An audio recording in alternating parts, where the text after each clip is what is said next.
ETF index mutual funds నేర్చుకుని stock మార్కెట్లో రాణించాలనుకుంటున్నారా? వెంటనే ఈ నెంబర్కి కాల్ చేయండి. నాది ఆల్రెడీ ఒకసారి మ్యారేజ్ కన్ఫర్మ్ అయ్యి కళ్యాణ మండపం దగ్గరనే మ్యారేజ్ ఆగిపోయింది సార్. ఆల్రెడీ నా లైఫ్ ఒకసారి అలా అయిపోయింది. ఇది కూడా ఇలాగ నాకు బాధగా ఉంది చాలా. ఎక్కడికైనా తీసుకెళ్దామంటే సాహితీ గుర్తొస్తుంది. మీరు స్మృతుల్లో మీరు ఉండిపోతున్నారు, ఎందుకంటే సాహితీ యొక్క జ్ఞాపకాలు పూర్తి స్థాయిలో మానసికంగా తీసేయాలి అనే ఉద్దేశం మీకు బలంగా లేదు.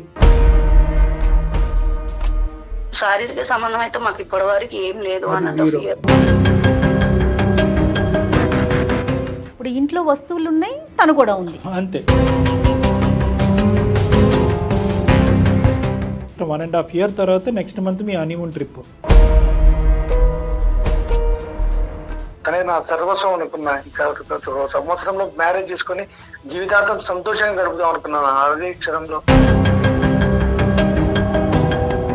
మరి స్పందన యొక్క ప్రేమకి ఈ రోజు మీరు ఇచ్చేటటువంటి గౌరవం ఏంటి? Body special mind is absent అంటారు చూడండి సార్, అలా ఉంది సార్ నా పరిస్థితి. ఈ రోజు మీరు చేసుకున్నటువంటి ఈ పెళ్లి కార్యక్రమం చేశారు, దానికి మీరు న్యాయం చేయలేకపోతున్నారు అనేటటువంటి దానికి మాత్రం మీకు 0 మార్కులండి. స్పందన కూడా నన్ను బాగా చూసుకుంటుంది సార్. చాలా బాగా చూసుకుంటూ కూడా హ్యాపీగా లేనటువంటి కేసు మీద. నిజంగా ఇదే కండిషన్ ఉంది అనుకుంటే కనుక ఆ అమ్మాయి ఆ రోజు పరువు పోగొట్టుకోవటానికన్నా రెడీ అయి ఉండేది, కానీ ఈ పెళ్లిలోకి వచ్చి ఉండేది కాదేమో అని నేను అనుకుంటున్నాను. నమస్తే కళ్యాణ్. నమస్తే మేడం. కళ్యాణ్ గారు, భార్యాభర్తలకి 2 బెడ్రూమ్లు ఒకే ఇంట్లో, అంటే ఇష్యూ ఎంత తీవ్రంగా ఉందో అర్థమవుతుంది కదండి. సో ఆ అమ్మాయి మనకి మెయిల్ చేసిందండి, ఒకసారి కాల్ చేస్తాను.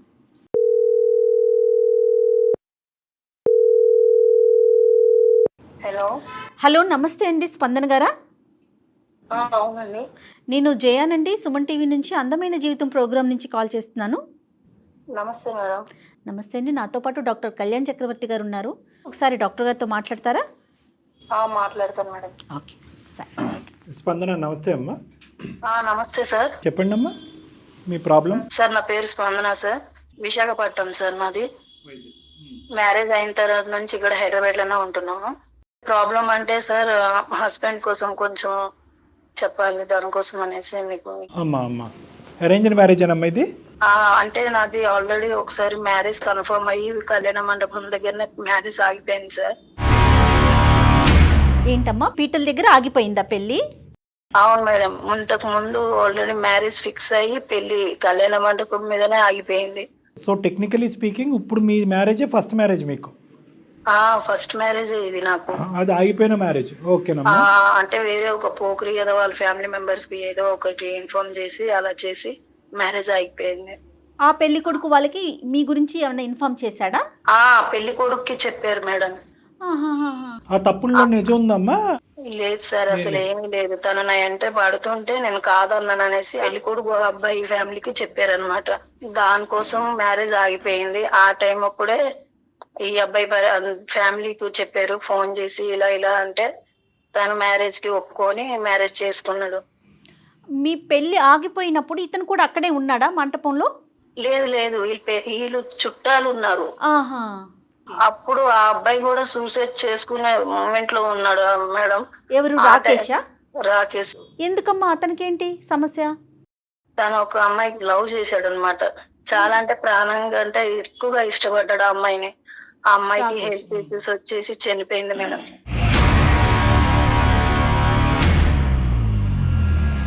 ఆ టైంలో మ్యారేజ్ చేశారు సార్. అబ్బో, ఇంకొక లైఫ్ నాకు దొరికింది అనేసి చాలా అసలు ఆ అమ్మాయి ఊహల్లో నుంచి ఇంకా బయట పడలేదు. రాకేష్ కూడా సూసైడ్ గా ఉన్నాడు అని అన్నారు. మ్యారేజ్ కాకముందు ఆల్రెడీ వేరే అమ్మాయికి బాగా ఇష్టపడి లవ్ చేసుకున్నారు వాళ్ళు. అతను కూడా మ్యారేజ్ దగ్గరలో కూడా వచ్చేసరికి అమ్మాయికి ఏదో ప్రాబ్లం ఉందని అమ్మాయి చనిపోయింది. డిప్రెషన్ లోకి వెళ్ళిపోయి తను చనిపోయే స్టేజ్ కి వచ్చేసాడంట. వాళ్ళ ఫ్యామిలీ మెంబర్స్ నాకు ఈ విషయం మొత్తం చెప్పారు. రాకేష్ చాలా నేను ట్రై చేసిన మార్పిద్దాం అనేసి. ఇప్పుడు ఒకే మంచం దగ్గర ఉన్న ఒకే ప్లేట్ దగ్గర ఉన్న తను ఊహల నుంచి బయట పడలేకపోతున్నాడు. తను ఎంత ట్రై చేస్తున్నా అసలు తనకి ఎంత మారిద్దామన్నా సరే అస్సలు ఆ మైండ్ నుంచి తను రాలేకపోతున్నాడు. అంటే మీ పెళ్ళికి ఎంత ముందు రాకేష్ జీవితంలో ఆ ట్రాజడీ జరిగిందమ్మా? ఎంత గ్యాప్ ఉంది? అమ్మాయి చనిపోయాక మా మ్యారేజ్ కి చనిపోయేది 8 months గ్యాప్. మరి ఆ జ్ఞాపకాల్లోనే కొంతకాలం ఉండి అందులోంచి బయటపడిన తర్వాత మిమ్మల్ని చేసుకోవచ్చు కదా. లేదు లేదు, వాళ్ళ మదర్ ఏమన్నారంటే వేరే అమ్మాయికి మ్యారేజ్ చేసుకుంటారు, చాలా మంది మారుతున్నారు కదా, అలా అయినా మారగలరు ఏమో అబ్బాయి అనేసి అలానే చేశారు. కాకపోతే ఈ విషయంలో ఏ అమ్మాయి చేసుకుందాం అని ముందుకు వచ్చేసరికి ఈ విషయం చెప్పేసరికి ఆ అమ్మాయి కూడా ఆగిపోతుంది. ఆ టైం అప్పుడు నేనేమనుకున్నానంటే నాకు ఇలా జరిగింది కదా, అబ్బాయికి కూడా ఇలా జరిగింది కదా, ఈ మ్యారేజ్ ఏదో నాకు సెట్ అవుతుంది నేను చేసుకుంటా అనేసి నేను ఒప్పేసుకున్నా. మీరు ఒప్పుకోవటం కరెక్టే, కానీ ఈరోజు ఆ అబ్బాయి ఎంత ఆపద్బాంధుడులా వచ్చాడు అని అనుకునే లోపే ఈరోజు ఆ అబ్బాయి ముందుకొచ్చి చేసినటువంటి త్యాగం ఏంటి, మీకు జీవితాన్ని ఇచ్చాడా ఇవ్వలేదా అనేది ఒక ప్రశ్నార్థకం అయిపోయింది కదా. ఇప్పుడు ఆ అబ్బాయి ఆ జ్ఞాపకాల్లో ఉంటూ మీతో కాపురం అబ్బాయి చాలా మంచోడండి, చాలా మంచోడు. మంచితనం కాస్త మీకేమి ఇచ్చింది? సంతోషాన్ని ఇచ్చిందా, సుఖాన్ని ఇచ్చిందా? ఈ 1.5 yearలో మంచి జ్ఞాపకాలను ఇచ్చిందా?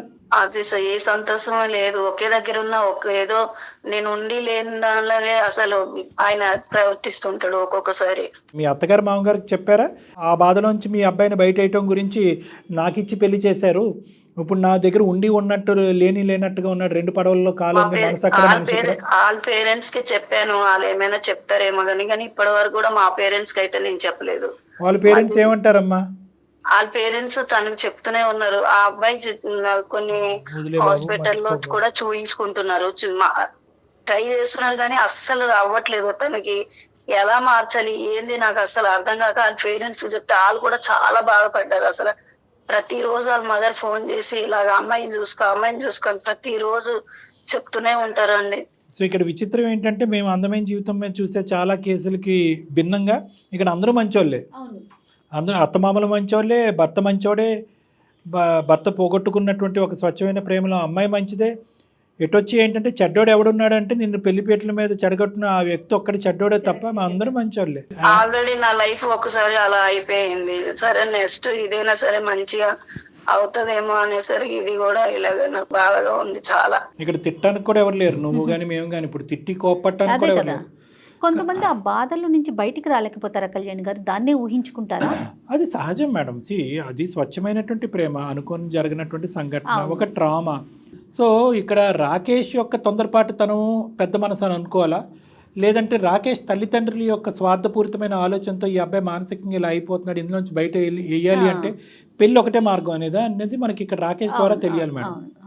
అంటే ఇది ఒక సైకలాజికల్ ఇష్యూ కింద తీసుకోవాలంటే డిప్రెషన్. అమ్మాయి ట్రీట్మెంట్ కూడా వెళ్తున్నాడు అని అన్నారు మేడం. అవునండి, ట్రీట్మెంట్ కూడా వెళ్తున్నారు మానసికంగా. అంటే కనుక ఏమైనా బెటర్ ఉన్నాడమ్మా ట్రీట్మెంట్ ఇచ్చిన తర్వాత? ఏమీ లేదు సార్, అలాగే ఉన్నారు. అందుకే మేడం గారికి మీకు కొంచెం ఇన్ఫర్మేషన్ చేయాలి, మీరే ఎలాగోలాగా చెప్తారు మారుస్తారు అనేసి. మిగతా విషయాల్లో ఎలా ఉంటారంటే ఆఫీస్కి వెళ్ళటం, ఇంట్లో పనులు చూసుకోవటం, మంచి చెడు చూసుకోవటం, వాటిల్లో ఎలా ఉంటారు అతను రాకేష్? ఆఫీస్ లో అంటే డైలీ వెళ్తారు వస్తారు, శని ఆదివారంలో సెలవు ఉంటది. ఆ రోజైనా కనీసం సంతోషంగా ఉండమన్నా, ఆ రోజు కూడా అసలు ఎవరో నేను ఉన్నానా లేదా అని కూడా ఆయనకి మనసు తెలియదు. ఏదో ఇది తీసుకురా అంటే ఇది తీసుకొస్తారు. ఒక పని ఒక బయట ఆర్డర్ బాయ్ ఎలాగో తీసుకొస్తాడు పెట్టేస్తాడు, ఆయన పని అయినా అలాగా. శారీరక సంబంధం అయితే మాకు ఇప్పటి వరకు ఏం లేదు అన్నట్టు.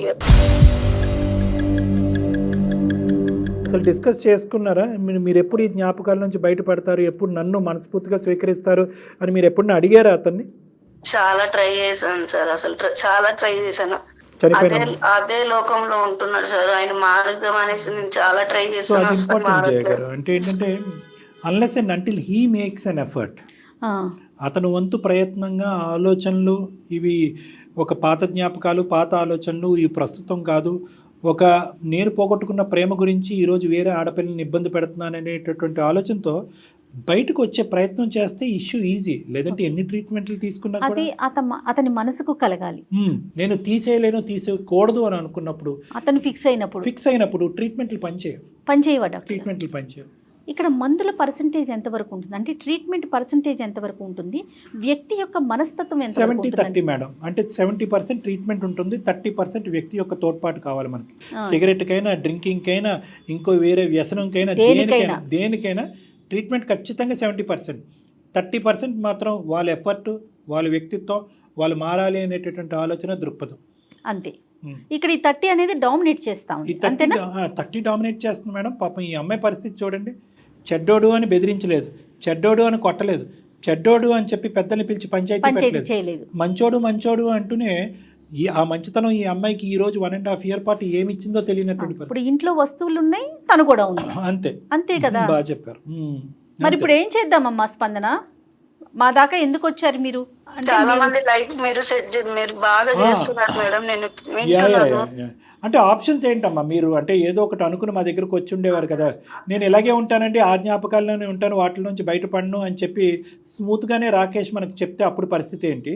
లేదండి మారుతాను అని అంటే కనుక అప్పుడు ఆబ్వియస్లీ హ్యాపీ, అది ఆ ఎండింగే ఉండాలన్నట్టు మేము అనుకుంటున్నాం. తను మారుతా అంటే నేను వెయిట్ చేస్తాను సార్, ఎన్ని రోజులైనా సరే వెయిట్ చేస్తాను. అమ్మ ఈ స్మృతుల్లో మెసేజ్లు, ఫోటోలు, ఆల్బమ్స్ ఇలాంటివి మెయింటైన్ చేస్తూ ఉంటాడా? ఫొటోస్ అంటే నాకు ఒకసారి ఫొటోస్ చూపెట్టారు, ఆ తర్వాత నుంచి ఫొటోస్ అయితే ఏం లేవు. మరి డ్రింకింగ్, స్మోకింగ్ ఏమన్నా చేస్తాడమ్మా ఈ బాధను మర్చిపోవటానికి?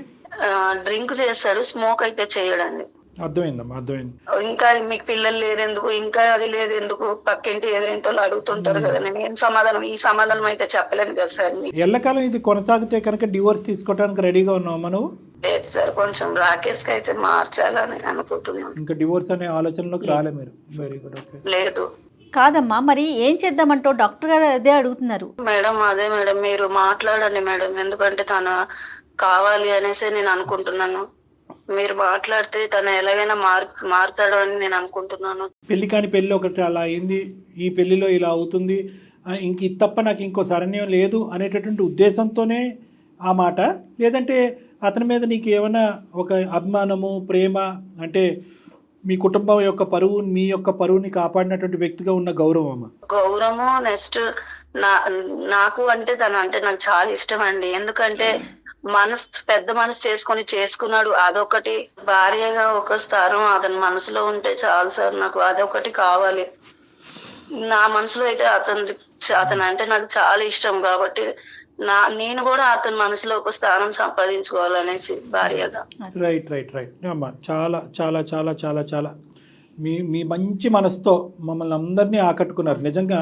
అంటే ఎంత మెచ్యూర్డ్గా ఆలోచిస్తున్నారో, ఎంత మెచ్యూర్డ్గా మాట్లాడుతున్నారు. ఓపిక, ఓర్పు, ఒక పక్క నుంచి లైకబిలిటీ, ఇంకో పక్క నుంచి ఏంటంటే పబ్లిక్ చేయకూడదు అనేటటువంటి ఉద్దేశం. శారీరకపరమైన శరీరాలకు సంబంధించిన పక్కన పెట్టండి, అతని మనసులో నాకు ఆ మాత్రం స్థానం లభిస్తే చాలు, నేను బతికేస్తానని అంటున్నావు కదా. గుడ్, తప్పకుండా ప్రయత్నం చేద్దాం అమ్మ. ఉన్నారా స్పందన, రాకేష్ ఉన్నారా? ఈరోజు సాటర్డే కదా మేడం, ఎక్కడికో బయటకు వెళ్ళినట్టు ఉన్నారు. ఆఫీస్ ఈ రోజు లేదు, సెలవు. ఓకే, స్పందన కనెక్ట్ చేస్తావమ్మా రాకేష్కి? మేడం నేను మాట్లాడితే మళ్ళీ మీకు నేను వాట్సాప్ చేస్తాను మేడం, మీరే మాట్లాడండి ఒకసారి. మళ్ళీ తనకి నేను ఏదో బాధ మనం పెట్టినట్టు. చేద్దామంటారా? సరే అమ్మా, నాకు ఒక్కసారి మీరు వాట్సాప్ చేయండి అతని నెంబరు, మేము కాల్ చేస్తాం. ఓకే మేడం, చేస్తాను. దయచేసి లైన్ లో వేచి ఉండండి, ఆప్కా కాల్ హోల్డ్ పర్ హై. హలో, నమస్తే అండి, రాకేష్ గారండి? ఎవరండి? నేను జయానండి, సుమన్ టీవీ అందమైన జీవితం ప్రోగ్రామ్ నుంచి చేస్తున్నాను. నాతో పాటు డాక్టర్ కళ్యాణ్ చక్రవర్తి గారు కూడా ఉన్నారు. మీతో ఒక్క 10 నిమిషాలు మాట్లాడొచ్చా? దేని గురించి మేడం? దేని గురించి అంటే మీకు సంబంధించిన విషయమేనండి, మీ ఫ్యామిలీకి సంబంధించిన విషయం. స్పందన గారు, మీ వైఫ్ మాకు మెయిల్ చేశారు మా అందమైన జీవితం ప్రోగ్రామ్కి. సారీ అండి, అయినా మా పర్సనల్ ఫ్యామిలీ మ్యాటర్స్ మీకు ఎందుకంటే. ఖచ్చితంగా ఇది మీ పర్సనలేనండి, కాదనట్లేదు. అంటే ఏదైనా ఒక సమస్య పరిష్కారం కానప్పుడు ఖచ్చితంగా ఎక్స్పర్ట్స్ దగ్గరికి వెళ్ళటం కామన్ కదండి. మీరు ఒక్క 10 minutes కోఆపరేట్ చేస్తే చాలా అందమైన జీవితం నిజంగా మీ సొంతం అవుతుందండి.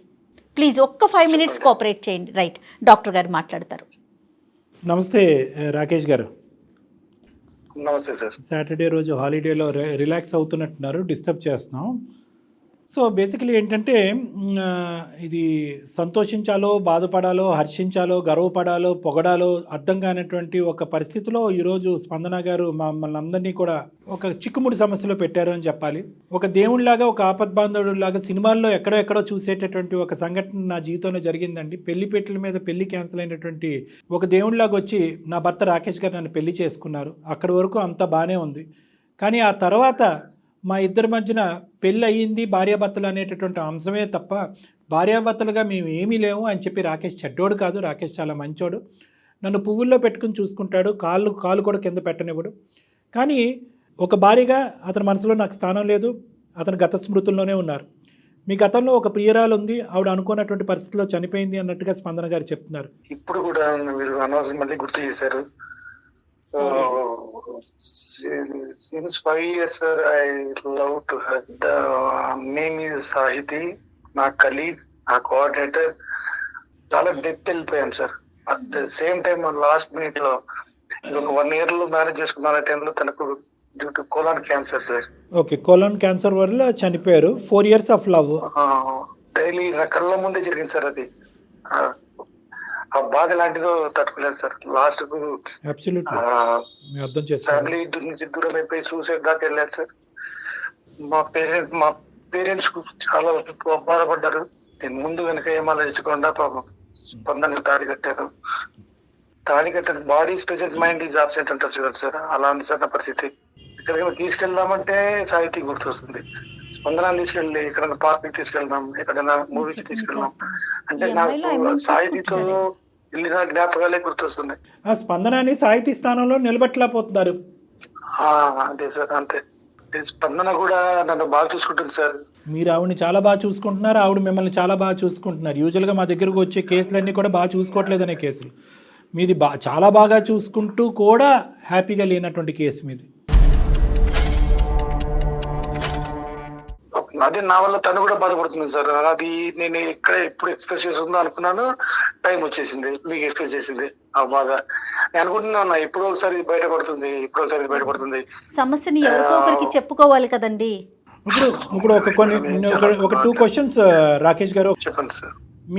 మీ అతి గొప్ప ప్రేమకు ఒక అమ్మాయిని ప్రేమించి 4 సంవత్సరాల పాటు ప్రేమించిన తర్వాత కోలాన్ క్యాన్సర్తో చనిపోయినటువంటి ఆ అమ్మాయిని ఇప్పటికి కూడా మీ మనసులో పదిలంగా పెట్టుకున్నారు అనేటటువంటి దానికి 100కి 100 మార్కులు వేసినా కూడా, నేను ఒక పెళ్లిపేటల మీద ఆడపిల్ల గురించి ముందుకొచ్చి పెళ్లి చేసుకున్నటువంటి ఒక వ్యక్తిగా 100కి 200 మార్కులు నేను మీకు వేసినా కానీ, ఈరోజు మీరు చేసుకున్నటువంటి ఈ కార్యక్రమం ఏదైతే పెళ్లి కార్యక్రమం చేశారో దానికి మీరు న్యాయం చేయలేకపోతున్నారు అనేటటువంటి దానికి మాత్రం మీకు 0 మార్కులండి.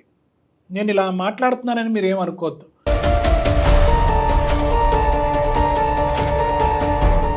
మీ బాధను నేను ఎంత బాగా అర్థం చేసుకోగలను, మీ స్థానంలో నేను ఎంత గట్టిగా నిలబడగలను, అదేవిధంగా ఈరోజు స్పందన యొక్క స్థానంలో కూడా నిలబడవలసినటువంటి కర్తవ్యం, ఆవశ్యకత మాకుంది. ఎందుకు ఈ మాట అంటున్నానంటే, ఏమమ్మా నీ పెళ్లిపేటల మీద నీ పెళ్లి చెడిపోతుంది, నీకు నీ పరువు కాపాడటం గురించి నేను నీ ముందుకు వచ్చి నేను నిన్ను పెళ్లి చేసుకోబోతున్నాను, కానీ నువ్వు నా ఇంట్లో ఒక బొమ్మలాగే ఉంటావు, నా మనసులో మాత్రం సాహితీ అనేటటువంటి వ్యక్తి ఒక్కటే నా మనసులో ఉంటుంది అనే మీరు మాట అనుకుంటే కనుక స్పందన అప్పుడే ఈ పెళ్లి చేసుకోవాలా వద్దా అనేది అప్పుడే డిసైడ్ చేసుకునేది. మరి మీరు చేసింది గొప్ప కార్యక్రమం అనుకోవాలా, కాపాడేటటువంటి కార్యక్రమం అనుకోవాలా, జీవితాంతం 3 ముళ్ళు వేసి ఈ అమ్మాయిని మీ గుప్పెట్లో తెలిసి తెలియకుండానే పెట్టేసుకున్నారు, ఆ అమ్మాయికి ఇప్పుడు ముందు నుయ్యి వెనకతలు గొయ్యి అనే పరిస్థితి ఏర్పడింది అనుకోవాలా? ఇది డాక్టర్స్ న్యాయం చేయలేంది, ఇటు పూజలు చేసి న్యాయం చేయలేంది అనే. కానీ మీరు అనుకుంటే బయటికి రాగలరు రాకేష్ గారు, ఇది ఎవ్వరూ చేసేది కాదు. మీరు అనుకోండి. మీరు అనుకోవటం అనేది ఒకటి. రెండోది ఏంటంటే, మీరు కథ మొదలైన తర్వాత కార్యక్రమం చెప్తున్నారు, నేను కథకు ముందు కార్యక్రమాన్ని నేను అడుగుతున్నాను. నిజంగా మీరు ఒక గ్యారంటీతో ముందుకు వచ్చారా? అంటే స్పందనాన్ని నేను చేసేసుకుని 1 వారం 10 రోజుల్లోనూ 6 నెలల లోపల సాహితీ స్మృతుల్ని తీసేస్తాను అనే ఆలోచనతోనే పెళ్లి చేసుకున్నారా? లేదంటే సాహితీ యొక్క జ్ఞాపకాలు, ఆలోచనలు అలాగే పదిలంగా మనసులో పెట్టుకుంటూ స్పందనకు ఒక జీవితాన్ని ఇద్దామనేటటువంటి 2 పడవల్లో కాలేసేటటువంటి ప్రయాణాన్ని మొదలు పెట్టారా? స్పందనకు జీవితం ఇస్తూ అట్ ద సేమ్ టైం సాహితీని కొద్దిగా మర్చిపోదాంలే అని ఆలోచన. మర్చిపోదాం అనుకున్నారు కానీ మర్చిపోవటానికి టైం లైన్ డిసైడ్ అవ్వలేదు. మర్చిపోవటానికి పూర్తి స్థాయి ప్రయత్నం లేదు. మర్చిపోవటానికి డాక్టర్లకు కానీ పూజారులకు కానీ మీ వంతు సహకారం చేయలేదు. అది ఇక్కడ ఉన్నటువంటి ట్విస్ట్. మీరు స్మృతుల్లో మీరు ఉండిపోతున్నారు. ఎందుకంటే సాహితీ యొక్క జ్ఞాపకాలు పూర్తి స్థాయిలో మానసికంగా తీసేయాలి అనే ఉద్దేశం మీకు బలంగా లేదు. I'm sorry to say this. తనే నా లోకం అనుకున్నా, తనే నా జీవితం అనుకున్నా, తనే నా సర్వస్వం అనుకున్నా. ఇంకా సంవత్సరంలో మ్యారేజ్ చేసుకొని జీవితాంతం సంతోషంగా గడుపుదాం అనుకున్నాను. అదే క్షణంలో చెప్పాలంటే. కానీ రాకేష్ గారు, ఇక్కడ కొద్దిగా ఎమోషన్ నుంచి ప్రాక్టికాలిటీలోకి వద్దాం. మీ పర్సనల్ ఇష్యూ గురించి మీరు చాలా లోతుగా మాట్లాడుతున్నారు. కానీ ఎప్పుడైతే పెళ్ళి అవుతుందో ఇక్కడ 1 సెంటిమెంట్ కాదు, 2 సెంటిమెంట్లు. స్పందనకి మీరు జస్టిఫై చేస్తున్నారా? స్పందన జీవితాన్ని మీరు జస్టిస్ ఇస్తున్నారా? కాపాడాలనేటటువంటి ఒకే ఉద్దేశం సరిపోతుందా? జీవిత భాగస్వామ్యం కింద తన పక్కన జీవితాంతం మానసికంగా నిలబడాలి అనేటటువంటి చర్యలో ఉండాలా మీరు? లేదు సార్, అది రూప్ కాపాడటమే కాకుండా నా బాధ్యత పరంగా తన్ని అన్ని విధాలా చూసుకుంటున్నా, ఎక్సెప్ట్ ఓన్లీ దట్ శారీరక సుఖం మాత్రం మిగతా ఏమి చేయకపోయినా ఇది ఒక్కటి మానసిక పరమైనటువంటి సంతృప్తి గురించి ఒక ఆడది వెయిట్ చేస్తుందండి. నా మనసులో సాహితీని పెట్టుకుంటానంటే అది కరెక్ట్ కాదు. ఏ భార్య తట్టుకోలేదు. నిజంగా ఇదే కండిషన్ ఉంది అనుకుంటే కనుక ఆ అమ్మాయి ఆ రోజు పరువు పోగొట్టుకోవటానికన్నా రెడీ అయి ఉండేది, కానీ ఈ పెళ్లిలోకి వచ్చి ఉండేది కాదేమో అని నేను అనుకుంటున్నా. ఎందుకంటే కనుక సమాజానికి ఏదైనా సమాధానం చెప్పుకోవచ్చు, తప్పుడు ప్రచారం చేసే సమాజానికి. కానీ ఇలాగా మనసులో ఒకరికి స్థానం, పెళ్లిపేటల మీద ఇంకొకరికి స్థానం అనేటటువంటి ఈ ఉద్దేశం మీకు ఉంది అని అనుకుంటే కనుక ఆ అమ్మాయి అసలు మీ ప్రయాణానికి ఒప్పుకునేదేమో కాదు. మీ బాధను చూసి మేము జాలి పడట్లేదు అని అనట్లేదు, మీ బాధ మా బాధ కాదని అనట్లేదు. కానీ అది వేరే టాపిక్, ఇది వేరే టాపిక్. మీరు సాహితీ గురించి ఆలోచించేటటువంటి దాంట్లో 10వ వంతు కూడా ఈరోజు స్పందన గురించి ఆలోచించట్లేదు. అవ్వదు, పూజారుల వల్ల అవ్వదు, డాక్టర్ల వల్ల అవ్వదు కాదు. అసలు మీ వల్ల అవుతుందా లేదా చెప్పండి. సాహితీని నేను చెప్తాను, నెక్స్ట్ 10 డేస్లో సాహితీ అనేటటువంటి స్మృతుల్ని మీ మనసులోంచి మానసికంగా తీసేసేటటువంటి ప్రయత్నం డాక్టర్ కళ్యాణ్ చక్రవర్తి చేస్తాడు అని అంటాను. మీరు రెడీయా? సార్ చెప్పినట్టుగా ఎప్పుడో గతంలో జరిగిపోయింది, అది జరిగిపోయింది. మన లైఫ్ స్పాయిల్ చేద్దాం అనుకుంటున్నారా చెప్పండి? లేదు స్పందన, మాక్సిమం ట్రై చేస్తూనే ఉన్నా. అక్కడ నెక్స్ట్ మంత్ కూడా ప్లాన్ ట్రిప్ చేశాను, హనీమూన్ ట్రిప్ చేశాను. బట్ చూడాలి మరి ఆ టైంలో ఎట్లా ఉంటుందో. అదే వాళ్ళు మీ దురదృష్టం. 1.5 year తర్వాత నెక్స్ట్ మంత్ మీ హనీమూన్ ట్రిప్. సరే, ఇప్పుడు నేను ఒకటే అడుగుతున్నానండి. ఆవిడ బాధ అంటే మీరు చూసారా మీ ఇద్దరు ఎలా మాట్లాడుకుంటున్నారో? మీరిద్దరు ఇప్పుడు ఎంత స్వీట్గా మాట్లాడుకుంటున్నారో చూసారా? ఆవిడ మిమ్మల్ని రిక్వెస్ట్ చేసుకుంటుంది, మీరు సైలెంట్గా మీరు ఏమంటున్నారంటే బుజ్జగించుకుంటూ రిక్వెస్ట్ అలాగేనన్నా అలాగే చేద్దాం అనుకుంటున్నారు. ముందుకు వెళ్ళట్లే బండి. మాటల వరకే వస్తున్నాయి సార్, చేతుల దాకా వచ్చేటప్పటికి మళ్ళీ సాహిత్యం వచ్చేస్తుంది దగ్గరకు వచ్చేటప్పటికి. జీవితం అనేటటువంటి ఈ ప్రయాణం ముందుకెళ్తుంది. పోగొట్టుకున్న వాళ్ళని ఉన్న వాళ్ళ కళ్ళల్లో చూసుకోవాలి. మీరు ఎవరు సాహితీ యొక్క అసలైనటువంటి ప్రేమలో 4 సంవత్సరాల పాటు ఉండి ఆ సడన్గా మాయమయ్యేటప్పటికి జీర్ణించుకోలేకపోతున్నారు. మీరే సర్వస్వం, మీరే జీవితం అనుకుంటూ స్వచ్ఛమైనటువంటి ప్రేమతో స్పందన ముందుకొచ్చింది. మరి స్పందన యొక్క ప్రేమకి ఈరోజు మీరు ఇచ్చేటటువంటి గౌరవం ఏంటి? స్పందన ప్రేమకి మీరు ఇచ్చేటటువంటి మార్కులు ఏంటి? మీ స్మృతులు మీరు దగ్గర పెట్టుకోండి, కానీ దాన్ని స్మరించుకోవద్దు. అనుక్షణం దానిలోనే లీనమవ్వద్దు. అవి ఒక తీపి గుర్తులుగా ఒక పక్కన పెట్టండి జీవితంలో. మిగతా సంబంధించినటువంటి ప్రయాణం ముందుకెళ్ళాలి. ఈరోజు వాళ్ళ అమ్మ నాన్నకు కూడా ఈ బాధ చెప్పుకోలేదు కూడా ఈ అమ్మాయి. ఏమని చెప్పుకుంటుంది? నేను అనుకుంటున్నాను పాపం ఎప్పుడైనా బయటపడుతుంది అనుకున్నా, అది ఇవాళ బయట. స్పందనకి మీ మీద ఉన్న ప్రేమని ఒకసారి అర్థం చేసుకోండి. ఇప్పుడు ఆ బయటపడటం కూడా మీ పేరెంట్స్నో వాళ్ళ పేరెంట్స్నో వేరే పెద్దవాళ్ళనో పిలిచి గోల చెయ్యట్లేదండి. చూడండి, తను ఎట్లయినా సరే మీకు తన దగ్గర అవ్వాలని చెప్పేసి డాక్టర్ గారి సలహా కోసం మా దాకా వచ్చింది. మరి మేము చెప్పేదేముంది చెప్పండి? మీ భార్య గురించి మేము చెప్పేదేముంది? మీరు సానుకూలంగానే స్పందిస్తున్నారు, స్పందన కూడా సానుకూలంగానే ఉంది. ఇద్దరికి భగవంతుడు ఇచ్చినటువంటి ఓర్పు ఉంది, ప్లస్ మంచితనం ఉంది, దానికి మించినటువంటి దండిగా ఉండేటటువంటి ప్రేమ ఉంది. మీ ఇద్దరు కేసు చాలా ఈజీగా రిజాల్వ్ చేయగలిగేటటువంటి కెపాసిటీ నా దగ్గర ఉంది. నేను అనేది ఏంటంటే కనుక, ఇందాక మీతో మాట్లాడక ముందు జయ మేడంతో ఒక మాట అన్నాను. Madam, where there is a will there is a way. ఇక్కడ కేవలం డాక్టర్లు స్పందన ప్రయత్నం చేస్తేనే కాదు, రాకేష్ కూడా తన వంతు ప్రయత్నం తను చేయాలి. మీరేంటంటే సెంటిమెంటల్గా ఫీల్ అవ్వకూడదు. ఏ సాహితీ యొక్క ఆలోచనలు తీసేస్తే కనుక సాహితీ నా మనసులోంచి తిరిగిపోయినట్టే చనిపోయినటువంటి సాహితీని నేను మోసం చేసినట్టే ఈ సెంటిమెంట్లోకి వెళ్ళకండి. బహుశా ఈ గిల్ట్ అనేటటువంటి మీ లోపల చాలా ఉంది. ఆ గిల్ట్ తీసేసేయండి. మనం ప్రాక్టికల్గా ఆలోచించుకుందాం. మీ ప్రేమ స్వచ్ఛమైంది, ప్రేమ నిజమైంది, అనుకున్నటువంటి పరిస్థితుల్లో ఆ అమ్మాయి చనిపోయింది. ఈరోజు సాహితీ లాంటి వ్యక్తి పైనుంచి చూస్తున్నా కూడా తను ఏమంటుందంటే స్పందనకు న్యాయం చేయి రాకేష్ అని కూడా అంటుంది తను. నిజంగా నేను చెప్తున్నాను ఈ మాట. నేను స్పందనతో పాటు ఉంటాం అనేది సాహితీకి నచ్చదు, సాహితీని నేను మోసం చేస్తున్నానని లేనటువంటి సాహితీని మీరు మోసం చేస్తున్నట్టుగా ఫీల్ అవుతున్నారు. కానీ ఇక్కడ ఉన్నటువంటి స్పందన యొక్క ఆలోచన ఏంటి, పరిస్థితి ఏంటి అన్నది మీరు ఆలోచించలేకపోతున్నారు. Sir 100% I will agree with you sir. But ఇది మాటల వరకు ఓకే సార్, బట్ చేతుల్లో వచ్చేటప్పటికి ఆ బాధ ఏందో నాకు తెలుసు సార్. లేదు, ఆ బాధ మీకు తెలుసు. మీ బాధను కాదని మేము అనట్లేదు. At the end of the day నేను మళ్ళీ ఒకే పాయింట్కి నేను చేస్తున్నాను. మీరే సర్వస్వం, మీరే జీవితం అని నమ్ముకునేటటువంటి ముందుకు వచ్చినటువంటి స్పందనకి 100 న్యాయం చేయాలి. మానసిక పరమైనటువంటి శారీరకమైనటువంటి కోరికల పరంగా మీరిద్దరు ముందుకెళ్ళాలి. రాకేష్, నేను నిన్ను సాహితీని మర్చిపోమని అనట్లే. సాహితీ జ్ఞాపకాలు మీ జీవితాంతం ఉంటాయి. కానీ అందులో లీనమవుతూ స్పందనని నిర్లక్షించకుండా ఉండేటటువంటి విధంగా నేను మీతో పాటు ప్రయాణం చేసి మీకు హెల్ప్ చేయగలను. నేను దానికి మీరు రెడీగా ఉన్నారా? Okay sir, I will try my level best. Yes, మీరు చేయగలుగుతారంటే yes. 100% I will come to. ఎందుకంటే మేడం, నేను సాహితీని మర్చిపో అంటే ఆ మర్చిపో అనేటటువంటి పదమే అతనికి నచ్చట్లేదు బహుశా. అవును కళ్యాణ్ గారు. ఇదేంటి సాహితీని ఏంటి ఇంత ప్రేమించినటువంటి నేను మర్చిపోవటం ఏంటి అనేటటువంటి అతను నచ్చట్లేదు. కాబట్టి అవును నేను కాన్సెప్చువల్గా ఏమన్నానంటే, మర్చిపోవటం అనేది నిజంగా అది కరెక్ట్ కాదు మేడం. అంటే ఆలోచనల్ని, జ్ఞాపకాలని వేరే ఆలోచనలను జ్ఞాపకాల ద్వారా డైల్యూట్ చేయగలం, కానీ తీసేయటం అనేది ఉండదు. నీ పేరేంటయ్యా అంటే రాకేష్ అంటాడు. తన పేరు తనకు ఎలా గుర్తుందో, తను చనిపోయేంత వరకు సాహితీ అనేటటువంటి పేరు కూడా అతని మనసులో అలాగే పదిలంగా ఉంటుంది, గుర్తుంటుంది. దాన్ని మనం తుడిచేయలేం. రైట్. కానీ ప్రయారిటీస్, జీవితంలో మనం ముందుకెళ్ళేటటువంటి క్రమంలో ప్రయారిటీస్ ఉంటాయి. చనిపోయినటువంటి వాళ్ళ దగ్గర మన జీవితాలు మనం చనిపోలేం కదా. సో ఇక్కడ ఏంటంటే స్పందన యొక్క ఇంపార్టెంట్, స్పందన పాయింట్ ఆఫ్ వ్యూలోంచి ఈ మ్యారేజ్, స్పందన ఏమి కోరుకుంటుంది, స్పందనకి నేను ఏమి ఇవ్వగలను. ఒకే రోజు ఇంత ఇవ్వక్కర్లేదు. ప్రతిరోజు స్పందనకి మీరు ఏమి ఇవ్వగలరు? ఒక 2 ప్రేమపూరితమైనటువంటి మాటలు, ఒక 2 అవసరాలు చూసుకోవటాలు, ఒక చిన్న ట్రిప్ బయటకు వెళ్ళటం, మీరిద్దరు శారీరకంగా భార్యాభర్తలుగా ఉండటం.